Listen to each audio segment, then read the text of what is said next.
I have no idea. I'm glad I did though. All right. For the sake of the recording, I forgot to record the beginning, but hopefully the context will be clear with all the code I write in the future. I'm saying that for the recording. Okay, cool. Where were we? Yeah, so I need this router to have access to the database. I only want to import the database once, but I want to provide access to the database to this router. So what I do is I say, I can import the database just once in the server.js file. How can I provide access to this database to any further routers? Well, what I can do is run instead of exporting simply the router object, I can export a function that returns a router object. The beauty of functions is that functions can take in parameters from the outside world, right? So in this case now, when I call require, after this parentheses, all I get is a function. Then I can execute the function with db as a parameter. That db can get passed in here, and the db is nothing other than that API, right? Like the db API that I talked about earlier, which is a set of functions. Then I can actually use that db within this router. Now the router has access to it. Then when I return the router over here, it's an actual router object that is existing as a second parameter here, and which can get loaded onto the /API prefix. Do people see the flow of what just happened? Basically, if I just need to provide access to something globally to a router, I can turn what's exported by a router file to be a function that takes in whatever I want to provide access to as a parameter.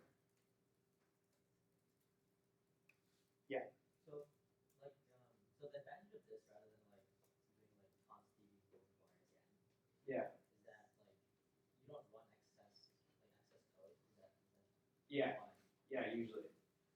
Or if you want to restrict access to a particular file or object to be from one entity. So let's say server.js is the only one who should provide access explicitly to subrouters.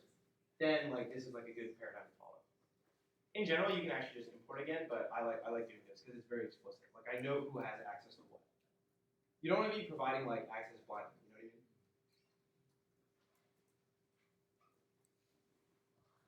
I mean? Is this clear? Any questions before I move on? I'm down to go slow. Anything I should repeat up until now? Okay. Cool. So now we have covered overall project scaffolding. We covered what's supposed to be in the DB directory. We covered how to have multiple routes. Okay.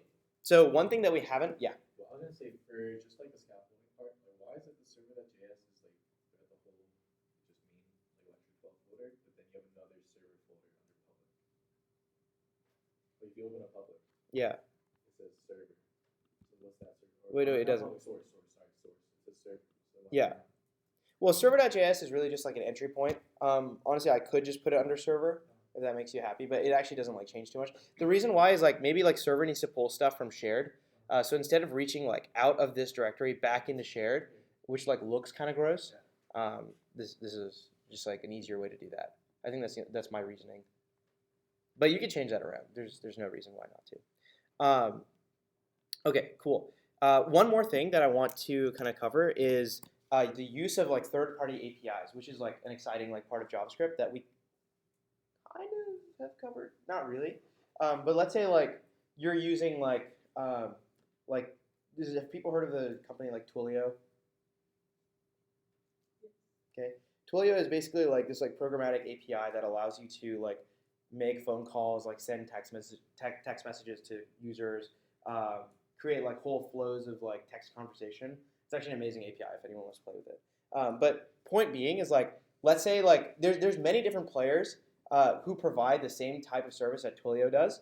Don't really remember their names right off the top of my head, but let's say there's Twilio and there's company X, and the thing is Twilio might be really great for your product as you have I don't know up until 20 users, and then it might become really expensive, and then at that point you want to be able to switch out Twilio for a different technology. Does this sound similar to something we've just talked about? Any ideas what that was?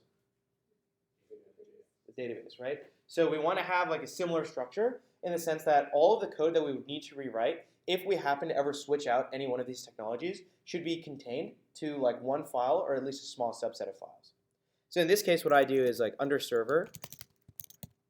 So under server, I make an APIs directory. and then I'll have like one API file for each different like third-party provider that I use. So I'll have one for like Google, and then I might have one for like Twilio. And again, all these things, all these files are just they're just going to export an object that has like a bunch of functions. So it could be like send text, and this is going to be a function that takes in like a phone number and a message, and then it just returns like some promise that that resolves after the text message has been sent, which is like up to Twilio basically. But in here, it'll be like Twilio.send to the phone number this message, and perhaps this function returns a promise. And then I have like a bunch of these types of functions, right? And then I can import these functions from server.js or routers or wherever the hell I want to. Does that make sense?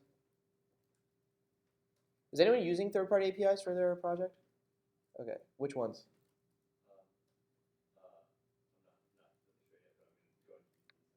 Okay, anyone else? Spotify, yeah, Spotify. Maps, okay, cool. Huh? Push? Is that like a pub sub service? Okay, cool. Yeah. So I think this is like helpful for that. But notice that like this API structure, like all of these files are kind of contained to server. This is all for like backend access. I kind of do a similar thing with like front end components, but instead of having an API's file, I'll turn them into like React components or something. Okay. Let's see. What else am I missing? Typically, when I'm developing like React applications, I'll have like kind of like a route at the very end that if someone doesn't hit any of like these other routes, then I'm just gonna go ahead and like send them the file. This is like not good for like production applications, but it's totally fine for your JavaScript final project. And here you can just like do a send file of wherever your index.html file is. That is going to like load up the React code. Okay. Any questions? Is there anything that people feel like I'm missing? Should I like build something? Would that be helpful? Why are you doing the last one again? It's just like I want to be able to send the front end to the client, and typically what I do is like I just like have any because you can do front end routing with React if you choose to. So like I want to make sure that any route that the user hits like just serves that isn't like one of these API routes serves up like the front end to the user. Should we build something or should I talk about GraphQL? Hands up for build something small. Okay, hands up for GraphQL. Cool, so let's build something small. Overwhelming majority. Okay, so any ideas of what we should build? Just like throw something out there. Someone's got to have an idea, right? No more to-do lists. Huh? Let's make Slack. What? Okay, we might just make a to-do list. Okay. So Slack? What the okay. Let's see. Yeah, sure. Let's just make like you know what? Let's make a pet management database. A pseudo pet social network where you can like share your pets. It's not gonna like have a lot at all, but okay. So the way I would usually like set this up is like let's say like we just want users to have like a front end where they can like add a pet and they can like remove a pet, right? I'm just gonna show you where I'm gonna drop the code for this. I don't know if like it's useful to actually like write all the code, but I'll show you like where I would put certain functions and probably just like stub it out for now. So like the overall architecture like kind of makes sense. Okay. So I want users. I want a notion of users, which is one thing. So that means I need like login, logout, sign up, kind of like registration. I need like user model in my like backend or user model in my database that has all of those like fields as well. And then I also need like an authentication service that enables login, sign up, and logout. Right? Okay. So that's one thing. Then I'm also going to need like a notion of pets. And what that is basically going to be is a table in my database. That has like a few fields. Let's just say like each pet has like a name, an owner, and an age. And each owner can have many pets. Fair game. then what I need to do is expose like a few different API routes. One is, or a few different routes. One is like login, one is sign up, one is log out, and then probably one is just slash to just like see your pets. Then I'm going to need a few API routes. Can anyone tell me what some API routes should be? Any ideas? How about add pet? Does that make sense to have an API route? Add pet, delete pet, trade pet. I don't know what people eat pet. I don't know what people do with them. I don't have one. I just have friends. All right. So what I usually do is like, let's say like in this API router. So actually the way I start with programming my applications is I make sure that the data model is really clear in my head. So like exactly like what are the relationships between all of the different things in my database and what are the different fields that every object in my database should have. So I start out with defining models. That's like the first thing I ever do. So let's go ahead and create some models. The first one will be user, and I'm going to need like pets, so pet.js. And so each of these, depending on whether you're using like MongoDB or like SQLize, is going to have their own kind of like their own fields and syntax and things like that. So let's just pretend, I'm just going to do the user one for now. So let's pretend I use SQLize, just so you guys can see something new. And I'm going to export an object that is basically just going to be the schema of this user. Okay. Let's say like they have a first name, and this is going to have like type like SQLize dot like what is it, string, or is it text? I think it's string. Yeah. And then going to have like a last name, which has the same type, and that's probably fine for now. Okay. And then what I would do after that is, let's say, okay, I've gone ahead and defined all my models. Let's do the same thing for pet. It's just going to have a name. And with SQLize, you can actually define the relationships later. So it kind of depends based on like what database technology you're using. But in SQLize, you can do that. Let's say I am going to let's actually like do it. I think I had it somewhere. Where's the code? Okay, I don't know. But there's like a function that's like connect, or I think I had it in a previous. Let's see what happens. So yeah, whatever this line is. Okay, cool. If anyone wants the password to my computer, it's there. Okay. Now, like, let's say I need to actually create these like pet and user models that I've defined only in my code, but have those like be reflected in my database. What I could do is just write like SQLize.define. User is going to be like is going to use a user schema, which I've defined under models, like user, and then I'll have the same thing for like pet. And let's say like pet, and then we have user, and then this is going to be pet, and this is going to be pet.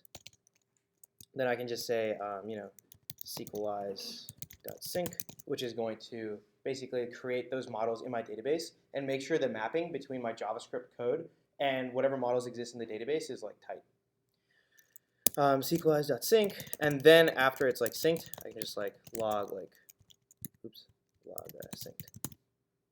Okay. And let's say like in my API.js, I'm not actually going to do this like functions thing. Actually, let's just do it. Who cares? So do people see how I'm going like bottom up though?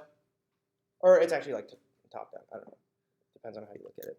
But what I've done is like first define my models, make sure that I can connect to my database. Then I'm going to define different functions that restrict the way that my application can interact with these models, and then provide all of these functions to my API, to my database API, which is exactly what this is. Okay, so let's say like I look at my functions. There's user functions, yeah, let's just say like we just export like get user, and here we're just gonna say like constant user is equal to require user, and then this is going to be like any like SQLize or like MongoDB database specific code that you have. And then, we can go ahead and like export that. I think there's probably something wrong with the syntax here, but okay. Does everyone see like high level what just happened? Last thing we need is just like a pet functions, but that's basically you can understand like what would go in there. Any questions so far? Okay, cool. So now my database is set up, and suppose like my API is all good, like I have all of the functions exposed that I want to be exposed via like user and like pet. Now what I need to do is like start defining some like API like routes. Let's pretend that we've already like completed the phase of like defining what my user interface is, etc. So under my routers, I have like in this thing called like the API router. Perhaps here we should have something like, I don't know, get like pets, and this is going to take in maybe in the query string. Does everyone remember what a query string is? It's like everything after the question mark in a URL. It basically allows you to specify key value pairs and send data to a server through the URL. Okay. So let's just say like maybe the user ID is provided in the query string. So rec.query.like_user_ID. Now what we can do is actually say something like db.pet.getUsers pets and provide the user ID there. Like notice I haven't actually defined this, but suppose I had defined this in some pet functions file. Is everyone following? Or does that make sense? Okay. Then once I have all these pets, I can just go ahead and send them over to the client. And this is everything that's currently in my like API folder. But you can imagine like any other routes that are going to access the database might be contained within this like router. Okay. Let's move on to the server. I loaded up the API router here. So first of all, I did the connection to the database, and I got the database API loaded in. Then I loaded up the API router, which has been provided access to the database.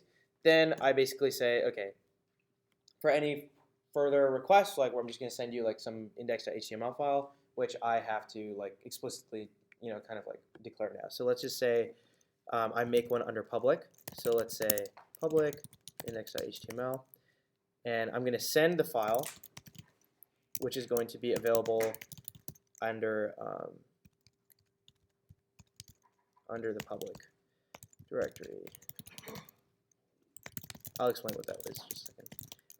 Path is like an inbuilt like node package that allows you to traverse like the file system. So path.join is just going to take the current directory, step up one. So notice that we're in server.js, so I need to step up one directory. So now I'm over here, then step into public, and then take index.html. And then that's all that's going on over here. And then the last line of this is just like to start it up on 3000. Yeah. What is path.join to your name again? I know you. Path.join basically takes like a bunch of like different, like instead it's just gonna put slashes between all of these. And dir name just means the current directory. Alternatively, you could have done like __ dir name plus slash dot dot plus slash public, like that. But path.join is clean. It also works across like Windows and Linux systems because like Windows use backslashes and Linux uses forward slashes, which is super dumb, but that's what happens. Okay, cool. And then like as we grow our application, like perhaps there's some like really cool like Microsoft Computer Vision API that allows you to identify the dog breed, and you want to do some like auto tagging on that. So then what you do is like let's say, okay, I want to get the MSFT API, Microsoft MSFT, which is just going to be from my server APIs. And then maybe I'll have some like MSFT API thing in there. And then I can go ahead and actually pass this off to my API router as well if I want to. And then I'll just need my API router to like have to take that in. And then now I can like interact with my own API that I've defined.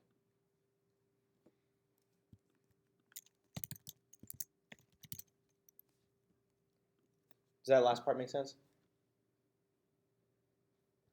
Okay.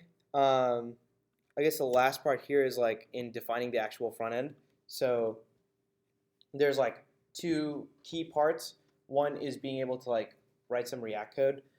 So I'll import what is it called, React DOM from React DOM. I forgot what the actual package is called. and then we can just do React DOM dot, what is it called?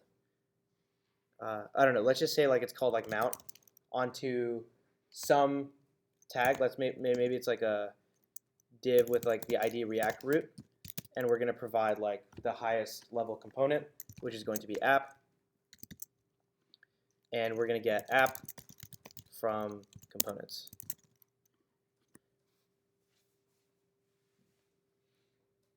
This is my index.js. Remember from the React lectures that there's always an entry point to the application. This is what that entry point is.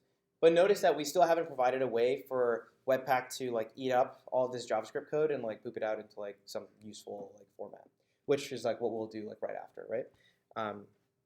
Then in index.html, it's just basically going to be a standard HTML document, a body, and then at the end of the body though, I want like a script that can actually access the JavaScript React code that I've just defined, right? And ideally, this JavaScript React code is going to be under the public directory, so I can just access it like this.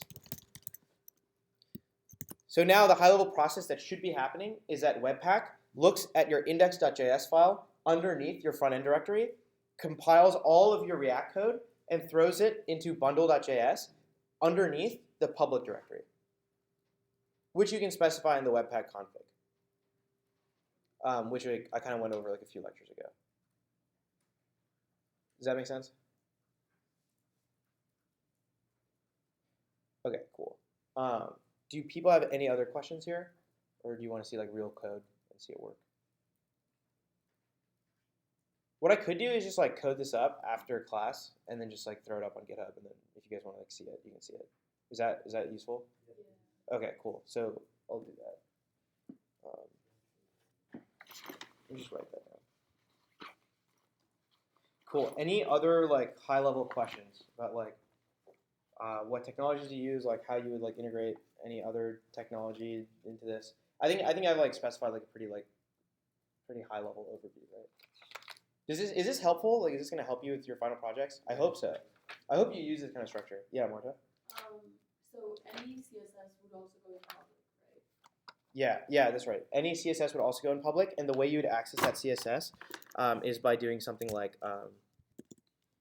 you just do like a link, and your href would just be like / app.css, and you would have an app.css file underneath the public directory.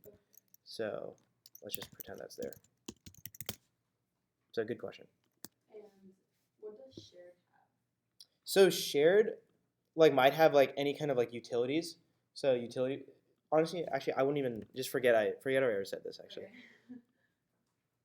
I don't think it's gonna be useful for people yet. This is like what's important. Yeah.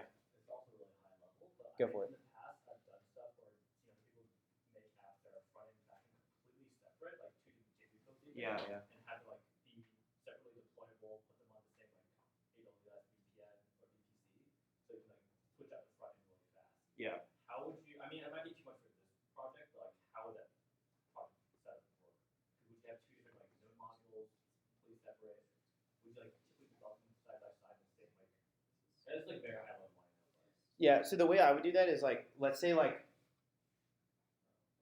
Okay, before I touch on that, do you have any other questions? That's like a bit of an involved question. Okay, so for that, I thought I had chalk. Did I have chalk? Oh, yeah, chalk.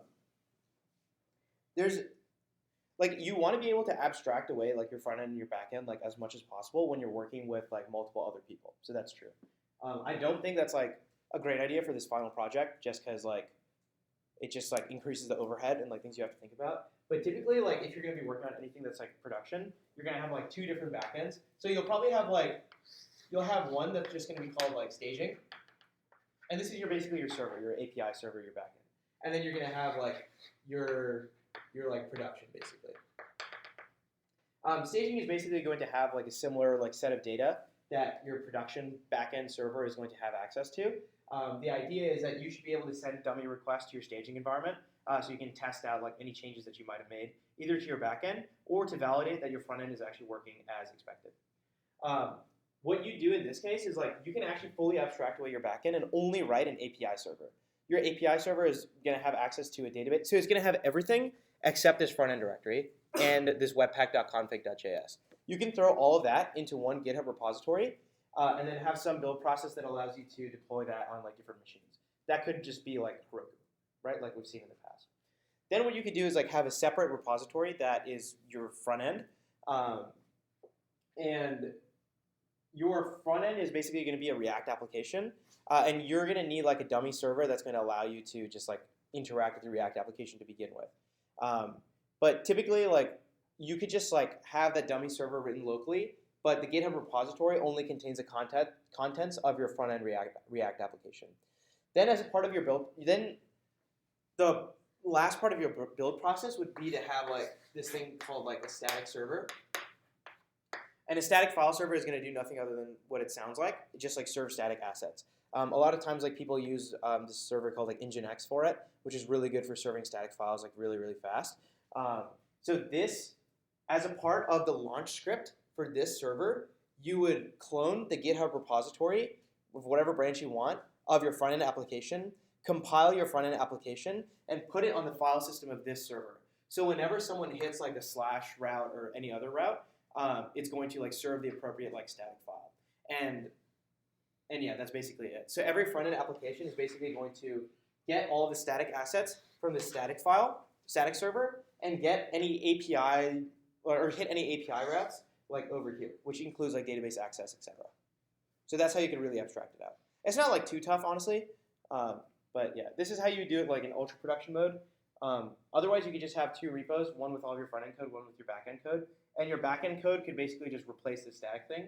And as part of the build process, like clone the other repository, build it using Webpack, and then like put it into this public directory. So you would say the backend would pull from the front end and do that? The backend would pull the repository that contains the front-end code and build it. Yeah. Yeah, because you don't want to have any compiled front-end code in a repository because that's just like wasted cloud space. Questions about that too, if you guys care? Okay. Should we do Git? Basic Git basics? Wait, quick. Yeah. Quick question. What is GraphQL? It's like pretty short. Yeah. So for this, we would have like an API / get user, API / add user, API / like add pet, API / get users pets, API / delete users pets, API / like delete user, like all of these routes just for interacting with like my database like objects in a constrained way. The thing is like that's just like so much code to write, and it's very irritating to maintain. So what GraphQL says is like we should be able to query our databases from the front end through an API server in a much more easy, like fluid way. So instead of having like all of that, all I need to do is actually just define some relationships. So actually I pre-wrote some of this here, just like a little bit ago. But let's say like I have like owners and pets. So in this, so I've already defined like my models, right? So owner has first name, last name, and a timestamp. Pets have like names, okay?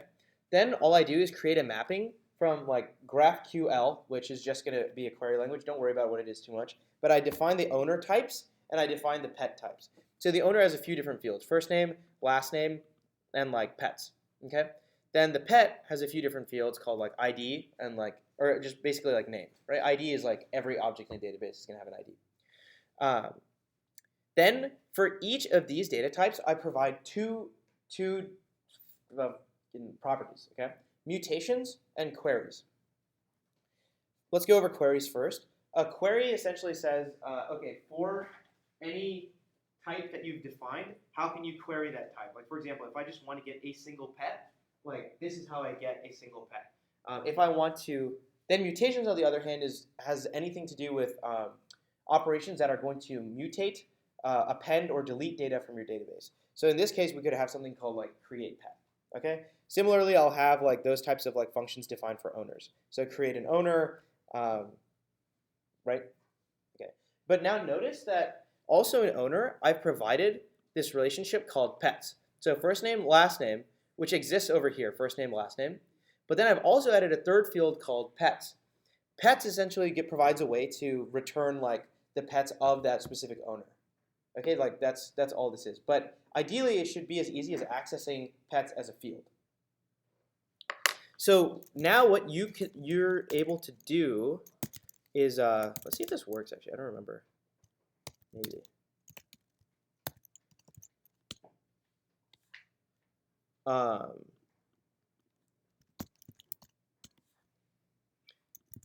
Okay, so you can actually access your like backend. Oh, and real quick just look at like my API routes.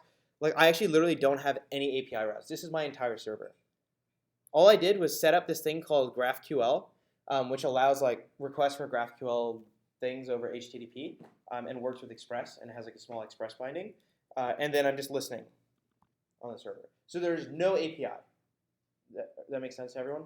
And let's just go ahead and look at what's in the database right now. So let's just make this really big. Okay. Yeah. So if I like look at all of the tables that are in my database, there's owners and pets. And then let's just get everything from the owners table. Okay. So let's just.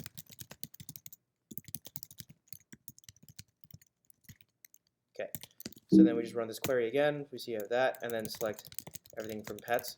And we see that the owner with the ID 3 has 2 pets. One is called Doggo, and the other one is called Journey. Okay, that's like kind of like the state of what our application looks like right now. Now within GraphQL, it'll show me that I have like 2 different things available to me, query and mutation. In query, I can actually query for owners. I can query for pets. Under mutation, I can create owners or create pets. So first of all, like instead of writing like an API route, that's going to be like, jQuery.ajax get owner, and then provide like an ID as like a query parameter. Instead, I can just do this, like owner, where the ID is like 3. And let's just get the following fields, first name and last name. And that just returns that. And now I can get this JSON. Like notice this is a front-end client, right?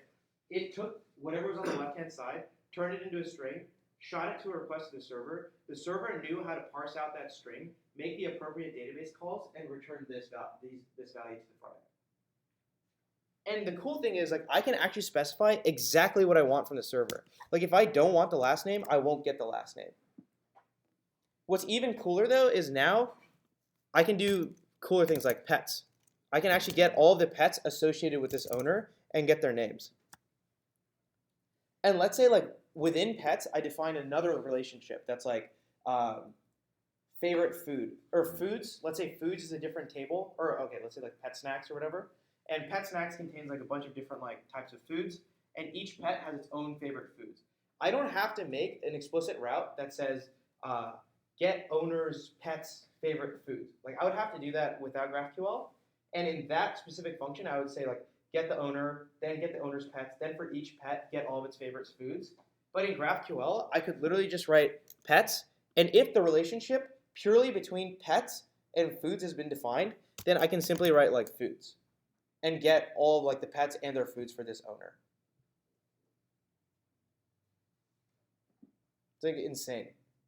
Basically what they do is like, based on like the code that you write in these GraphQL like files, they'll create like a graph, like a dependency graph of which like models depend on which models. And whenever a query comes in, they understand like which models need to query which models. They complete all of the queries and then aggregate it into this like nice JSON format for you and send it back to the client. There's a really good like lecture, like online video series on this. GraphQL actually took me about 3 hours to learn through this video series. So like, I don't know how much I could really teach in a 1.5 hour class. I could probably give as much as like an overview and point people to further resources. But I love it. It's like a technology that's fully changed how I code. So you can basically like it'll help you avoid all your excessive routers within your server and just help you. Yeah, literally, it just removes like so many routes. I've just deleted like hundreds and hundreds of lines of code. It was amazing. Then you query it by this front end. Yeah, so GraphQL actually provides really nice libraries that wrap around React. So then you know how we have like connect for Redux? There's like an associated. So you actually don't really need Redux anymore for like a lot of different like things. Like Redux typically was an interface for you to manage a state on your front end, whilst like managing what's going on with like asynchronous actions, right? Like remember, like I would create like a request, then update the state to say pending. Then I got the request was completed. Then I updated the state with like the information of that's contained within the response for the request. Do people remember that? So with GraphQL, instead of saying like connect to Redux, in my React component, at the bottom, I can just write like GraphQL connect to this particular model that is defined in the backend, and then I can directly like just send mutations and get updates like from that model through the backend. It like reduces so much code. It's just like a little complicated to learn about in the beginning, so there's like a tiny learning curve. But after that, it's just one of the most amazing technologies. It's made by Facebook people in like 04, I think, or no, like 10, 2010, I think. And now it's like huge. They have like their own conference and everything. Does that make sense? Okay, cool. Let's do Git real quick, and then we'll call it. Any question about GraphQL? Should I link? I think I should link the thing. Yeah. What was the other thing I was supposed to do? Oh yeah, finish example, publish, and then link GQL vid series. Okay, cool. So let's learn about Git. So what we're gonna have you do for your milestones is like submit like GitHub repository links. Let me just walk you through like what it means to have repository. So if you look at my like thing, so create a GitHub account, right? So github.com, then you can just create an account like you do on any other website. Then you'll have access to this thing called your repositories. These are all basically all of the repos that a repo is basically nothing other than like a folder that contains like all of your code that you can share with other people. Does that make sense? Okay. So what I will do is like I create, you know, a new repository. Please have your repositories be public. That is the default over here. Don't do private. Then we'll just call this like final project 197, and then I create the repository. And now it gives me access to this thing, which is like a Git link, okay? Which is like what that is. Let me go over like how we can create a local directory, turn it into a Git repository locally, and then link it with a cloud repository. Does that overall framework make sense? Okay. So let's say like I just have this code that's in here, right? Remember that I actually initialize this repository by typing git init. That initializes as a Git repository, okay? Then what I can do is there's a few commands. There's like add, and then there's commit, and then there's push, and like pull. And these really you're going to be using the top three the most. Yeah. So what Git does is keeps a track of which files have changed in the Git repository. So this Git repository is initialized with its root at lecture12, and then it has all of these like directories and files as like descendants. It's going to keep track over what specific lines of code and characters have been added or removed within all the descendants of itself. Then, so right now we can say git status to see like which kind of like files and directories have been changed, and it'll say, okay, these are the untracked files, or the files that you basically have not added to Git. You haven't said, okay, Git, I want you to track these files, but they also are things that have changes in them. So what I can do is write git add, and then I can say db package.json public src and like webpack config.js, and that's going to add all of these files to this thing called the staging area. Okay, so if I run git status again, we see that all of these files have been added to like staging. So each file within Git has like the following life cycle, where the file is like created, right? The file is created, then you add to staging, then you commit changes, and then you push to like GitHub. Or, yeah, just GitHub for that. So now we've added all these files to staging. I want to commit all of these, which basically says like, all right, I'm locking in these changes. I'm good with what's going on. Let's get it rolling. So you say git commit. In this case, it's just like my first commit. Typically, you want commit messages that are useful so people can actually know what you changed and for what reason. But yeah. So now all of these files have been committed. If I run git status again, I see that there's nothing to commit. Everything is fine. There's no files that have been changed since the last commit. Then I can run, now what I want to do is like push it to the cloud. The thing is, I have created this repository in the cloud, but I haven't linked it to my local Git repo. Does that make sense? The way I do that is do git remote add origin. So git remote, which means a remote repository. I want to add an origin, or basically like a place. So origin is just like a name. You can have multiple different origins, but just call it origin for now. So I want to add an origin which has like the source of truth for my code, and then I can provide a link to that Git repository. So in this case, is this thing. Go ahead and add this. Now the origin has been added. Okay. Then after that, I can run git push origin and master. I'll explain what master is in just a second. But when I run this, it's like doing some stuff, and it threw it up into the cloud. So now if I refresh this page, we see that my code is actually available here in the cloud, and I can share it with my friends. Okay. Within Git, so just last thing is just called like branching. Basically, like you're probably not going to use it for the final project, but basically it's like here's like the timeline of you adding code. Like you made a commit over here, you added some code. You made a commit over here, you added some code, and then eventually you kind of like deploy it to your users.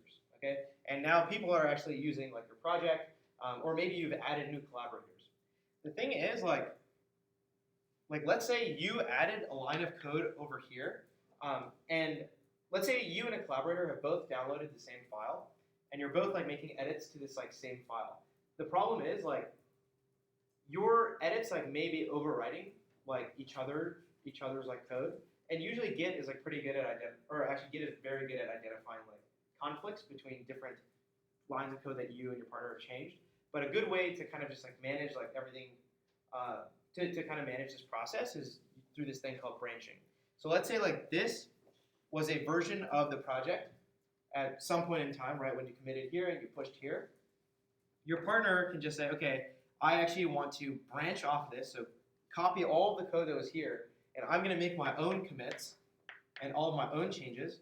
And then what I'm going to do is send it back to this branch, and at this point, you can actually just review the changes and be like, I'm okay with all these lines of code, and merge this branch back into this branch. The main branch is called the master branch. Again, you don't really have to worry about it, but all you need to worry about is like this workflow that I've talked about, right? So now let's say like I change a file, I add like another link tag here. We'll see that that file has been modified public /index.html. I add the file. I see that it's been added using git status. I commit and say added a link tag to index.html, and then I status again, and I just push up to master. And now if we like refresh like this repository, and I look under public, and I look at index.html, we see that this second link tag has been added. So what we are going to do, so you guys should like set up Git repositories for your first milestone submission. Set it up, and then submit a link to Canvas. There's a Canvas assignment that's been created that links to your GitHub repository, which again should be public. And we will look at the very last like commit, which could be like a first commit, but we will look at your code for this first milestone example. For this first milestone. Cool. Was this useful? Was this a useful lecture? Okay. Do people like have a better handle on what's going on? Okay. Cool. Thanks. Any questions? When do you think you can post the code like the structure and things? I feel like that's going to be useful to get started. Yeah. Depends on if I decide to go to bio or not. So if I don't go to bio, then like very little time. But if I do go to bio, then maybe. What bioclass are you taking? Humans in the environment. So I might come for a little bit. Yeah. So I was gonna use MongoDB. Okay. But I thought for another class, we were just doing the Simon provided some really good code for interacting with DynamoDB on AWS. Okay. Can I use that